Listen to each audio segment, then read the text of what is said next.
Lovely to meet you and to get to talk to you about. Primarily, I want to start by asking about the book, for starters, and the meaning behind what drove you to wanting to write this such a dense and really complex text about race. I think because anti-Black racist ideas are still very prevalent, still impacting people in ways that people don't even realize. And I thought it was important to find the origin stories, like who created the idea that Black people are lazy or Black people are dangerous or Black people are hypersexual. And more importantly, why did they create those ideas? And I just think it would have been quite liberating, and it has been, for people who either have thought these ideas or been subject to the ideas to see that these were the product of human imagination. Like, they didn't always exist. And a book like that didn't exist, so I thought it was important to write it. Who were your inspirations growing up or being in education, reading about race? I mean, a number of people. I mean, I think specifically for writing Stamped from the Beginning, I think W.B. Du Bois. And so I think one of his books, Black Reconstruction, which was this sweeping history of the Reconstruction era, which followed the Civil War, in which he directly challenged this interpretation of the Reconstruction era as this time where Black people got into positions of power and literally harmed white people. He actually shows that it was both Black and working class whites who formed these Reconstruction governments and created all sorts of opportunities and resources and institutions for Southerners, and created really the first taste of democracy in the United States. So it was just a sweeping text with a very sort of big objective. And so, but it was also written to be extremely accessible. So the complement of just a tremendous amount of research with a tremendous amount of care towards the prose is really what inspired me. Mara, let me just turn to you and ask about your interest in this book and the idea of the film, and where did that come from, and how excited were you to work alongside the doctor? Thrilled to work with, to know someone full of so much knowledge and care, and to just, to sort of sculpt life next to someone like that. But for me, I'm a mother, and I think in being a mother, I have to be an anti-racist, whether I want to be or not. I'm raising Black boys in America. Mm-hmm. And when the complexity of thinking big for their dreams and getting them prepared for their dreams, at the same time, Black boys and Black men and Black women, but the numbers do lean toward Black boys and Black men are being murdered right before you. You are scrambling in fear for answers and understanding, where are we? What is happening? What is going on? And Dr. Kendi's books were right there as a buoy to hold on to. And at a time when I had an opportunity to say to Netflix, we need to do this work.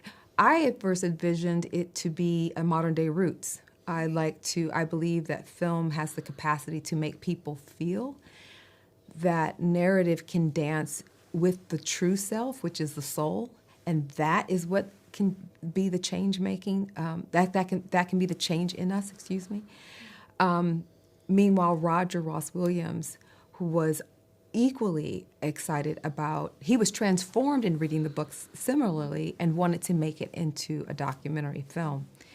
And Netflix introduced us. And when we really had a pathway to tell that story, I just wanted to be a part of translating the work, protecting the scholarship, and we decided the essence essentially of the book is what we can translate to access that feeling in the viewer, for them to make the choice to change.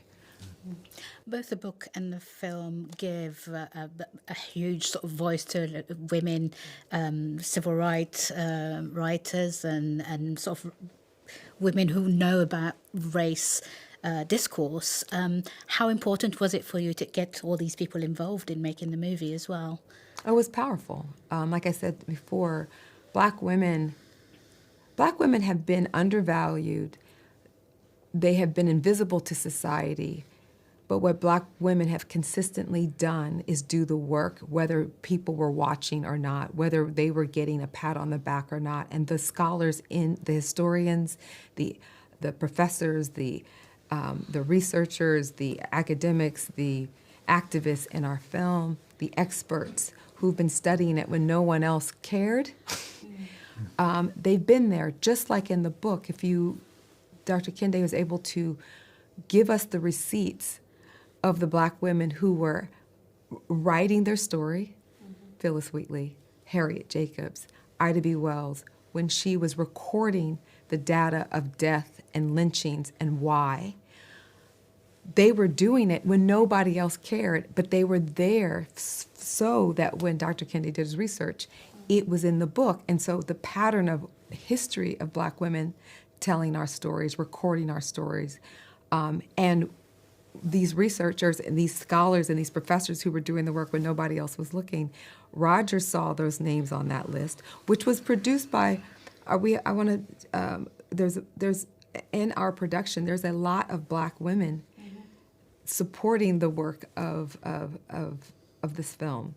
And so their eye to saying, hey, here's a list of traditional scholars who often make a documentary film, which are typically white and male. And that list had a plethora of names that were Black women.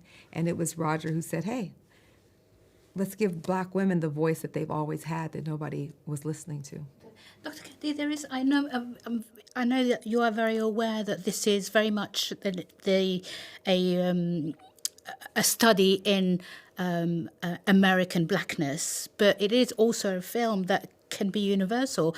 Are you very much aware that there are differences in Black life or sort of people of colour all around the world, and there are slight differences, but do you agree that we all sort of strive for the same thing wherever we are? Yeah, I mean, I think race and certainly Blackness is a global construct. But the way Blackness or even ideas about Blackness function are different in each country. There may be vast differences or slight differences, but then there are also similarities. And wherever you look around the world, Black people are positioned as more dangerous. They're positioned as more hypersexual. They're positioned as needing to assimilate. White saviorism is affecting them, all over the world. So I think the specific ideas that we chronicled in Stand from the Beginning, I think are attributable to Black people no matter where they're living, but how that shows up is different, right? Yeah. So what it means for Black people to be dangerous in the UK is different than in the United States. And so I think, obviously we had to focus on a particular country, in this case in the United States, but I'm hoping that Black audiences, like non-Black audiences around the world, will see their own nation. Wonderful. Thank you so much, both, for your time, and such an exciting film, and I love the book as well. Thank you. Thank you. Thank you. Ladies and gentlemen, you're watching Hey You Guys! Hey, you guys! Hey, you guys! Hey, that's what they all say. Hey, you guys! Hey, you guys!